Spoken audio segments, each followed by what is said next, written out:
Reacción de los vecinos. En poco tiempo, los hermanos Cámonos se hicieron de renombre en el poblado y más allá, en Chinda, Gualala y sus alrededores. Se hablaba de ellos con cierto respeto místico, porque la superstición era hermana siamesa del fanatismo religioso. Ambos estaban fuertemente arraigados en el espíritu sencillo pero ignaro de los pueblos. Los 1000 y pico habitantes de Imalatepeque vieron con sumo respeto a los dos hombres que retornaban cambiando de sus andanzas extraordinarias por esas lejanas tierras que ni de nombre conocían. Por su parte, los hermanos Cano, con el natural afán de contar a sus paisanos los que habían conocido en grandes ciudades como Guatemala, San Salvador, Managua, San José, Tegucigalpa y otras, se extendían en su relato debido a su pródiga imaginación de hombre del trópico. Principal Cipriano, el más joven, quien tenía fácil palabra. Doroteo era más callado, serio, hasta reservado y circunspecto, pero también demostraba que sabía mucho, sobre todo en cuestiones de remedio caseros. Tenía vocación natural para recetar medicamentos vegetales, recetas que, a través de su vida, había ido almacenando en su prodigiosa memoria, enriquecida con las experiencias. Por las tardes iban a charlar a la vecindad. Sus casas preferidas eran la de Joaquín Montoya, el padre de los 3 macacos, la herrería de González, al que estaba entusiasmado para construir un coche, como los que usaban en las capitales la gente rica, y la casa de Marta Sánchez, madre de Fernando y Pablo, cuya barraca estaba próxima al río, en el camino del aguadero del barrio arriba, y por donde en las tardes pasaban las muchachas del barrio a traer agua. Cipriano desde ahí atalayaba a Eulalia Durán y le dirigía piropos rimados que gustaban a la muchacha y eran celebrados por los oyentes que admiraban aquella inteligencia de versificador tan rara en la gente del pueblo. En el patio de Marta, cuando ellos llegaban, se reunían muchos vecinos para escuchar aquellos relatos extraños de los Cano. Después iban a sus chozas a comentar aquellas cosas raras y querer interpretarlas de conformidad a su mentalidad pueblerina. Marta, ya de edad avanzada, había sido muy amiga de los padres de los Cano. Ahora permanecía casi postrada, enferma de una gordura extraña, bofa, como decían la gente, y que según Doroteo era una enfermedad llamada hidropesia, pero que tanto Marta como los vecinos consideraban era mal que le habían hecho. Doroteo se ofreció a curarla con medicamento conocido. Él había visto en Managua curar a hidrópico con la miel de vaca, pero en Ilamatepeque no se podía encontrar más que en Hacienda San Cristóbal. Ya Marta estaba desahuciada por los más destacados curanderos de Ilamatepeque, por el popular tuerto Simón, que regularmente no cobraba y se conformaba con que le obsequiaran chicha, algunas hojas de tabaco o su panela para endulzar el café, y don Juan Anteportán López, el gran sabedor de las cosas, consejero y médico de la familia distinguidas como la del alcalde Lázaro, hombre alfabeto de muchos años de edad y que era escribano vitalicio de la comuna. Solamente una vez, durante pocos meses, lo habían sustituido por otro, procedente de Santa Bárbara, pero quien tuvo que salir del pueblo casi corrido, porque Anteportán, teniendo un dominio pleno en los vecinos, los indispuso contra él hasta dejarle nuevamente el puesto. Por las noches, si los canos no salían a las viviendas del pueblo a contar historias, cantar tonadas y hacer trucos de prestidigitadores para divertirse y divertir a la gente. Eran estas las que llegaban a su vivienda a pasar las veladas, que nunca iban más allá de las 8 de la noche. Ahora en todo mundo buscaba su dormitorio. Por eso, sus amigos íntimos iban llegando tarde, cuando ya los otros se marchaban con el objeto de poder escuchar los relatos de sus luchas bravas con Morazán. Regularmente conservaban de la vida en otros países, de sus avances de los personajes políticos, de los palacios, de las modas que usaban la gente para luego venir a caer en las supercherías de la vecindad y de los poblados vecinos, que eran el tema obligado de la gente. Los canos se cuidaban mucho de contar, aunque lo deseaban, sobre sus experiencias guerreras con Francisco Morazán, pues comprendían que eso era sumamente peligroso hablarlo con cualquiera, y solo cuando quedaban con sus amigos de mayor confianza se desplazaban a ese campo tan sugestivo para ellos, puesto que era parte emotiva de su vida e ideales de soldados en los ejércitos de la Federación Centroamericana. Los canos querían que Ilamatepeque cambiara su sedentaria vida rural. Tenía grandes proyectos para el mejoramiento colectivo. ¿Por qué no introducir en Ilamatepeque ciertos adelantos que ellos vieron funcionar normalmente en otros lugares? ¿Por qué no hacer cambiar un poco esa vida retrasada y minera de sus paisanos? En los patios a voces altas exponían sus proyectos progresistas ante la sombra de sus vecinos, que se encargaban de ir pregonándolos como las locuras de los canos. Las autoridades oían aquellos con gestos desdeñosos y con susceptibilidad conservadora consideraban ideas absurdas y no santas las que exponían los canos. Un día los hermanos entraron de lleno a plantear ciertas reformas al señor alcalde y al escribano en el propio cabildo consistorial. Eran audaces y se atrevieron a sugerirles la fundación de una escuela para los muchachos del pueblo, lo que eran muchos. Ellos habían visto escuelas en otros pueblos y comprendían que en Ilamatepeque se podía hacer funcionar una, siquiera para meterle las primeras letras a la niñez.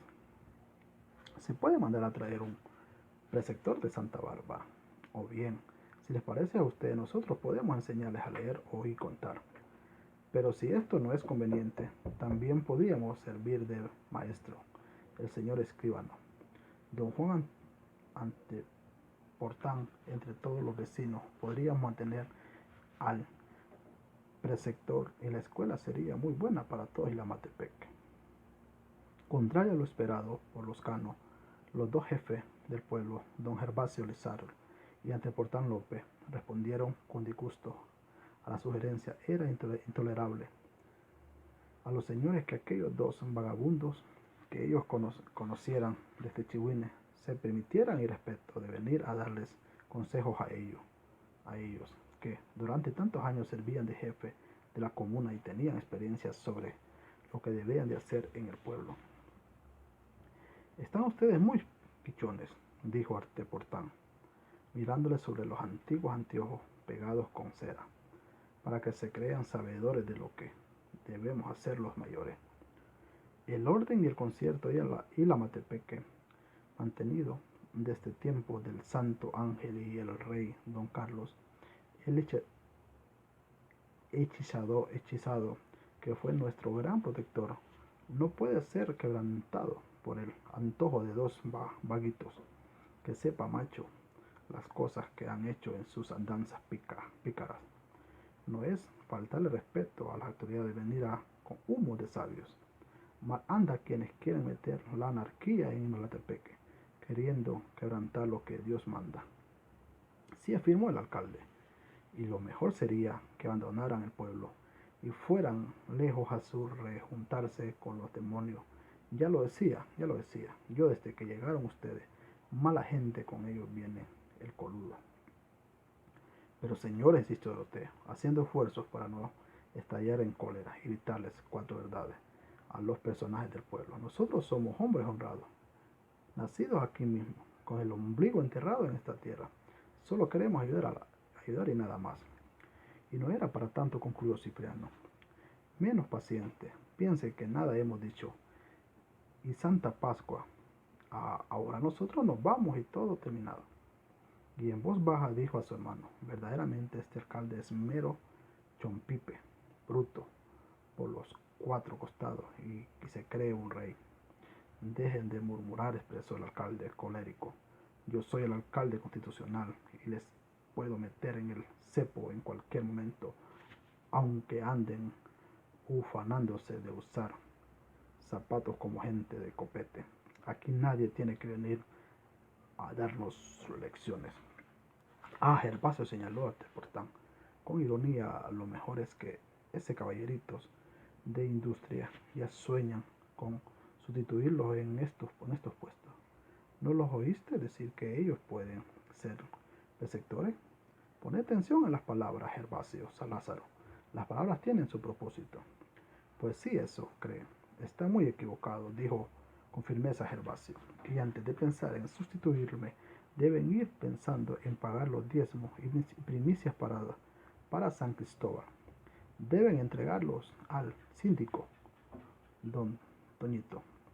Los 2 hermanos salieron de la alcaldía muy disgustados por la intransigencia y estupideces de las autoridades, pero una vez fuera, la cólera estalló en hilaridad y ya en su vivienda Doroteo sentenció: bueno, está, que nos pase lo que nos pasó por metido.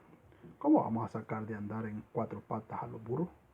¿Verdad, manito? Con esos nobles no sacamos tajada para bien del pueblo. Se consideran los amos y además luminarias.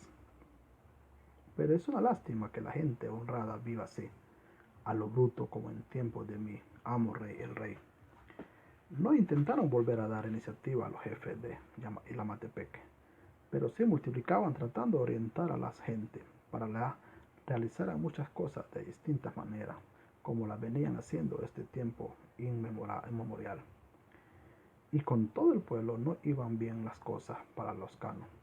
A pesar de ser de la misma sangre, se les trataba como a forasteros y con recelos. Eran indios como los del pueblo, pero demostraron características nuevas en su idiosincrasia. Servían de reparo para los más viejos del lugar, quienes desconfiaban y mantenían cierta distancia.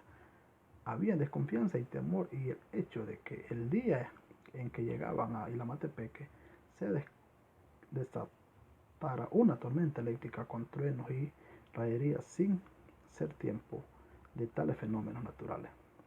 Servía para que anteportaran a la gente la supervisión, indisponiéndola contra los canos, como si estos fueran mensajeros de gracia.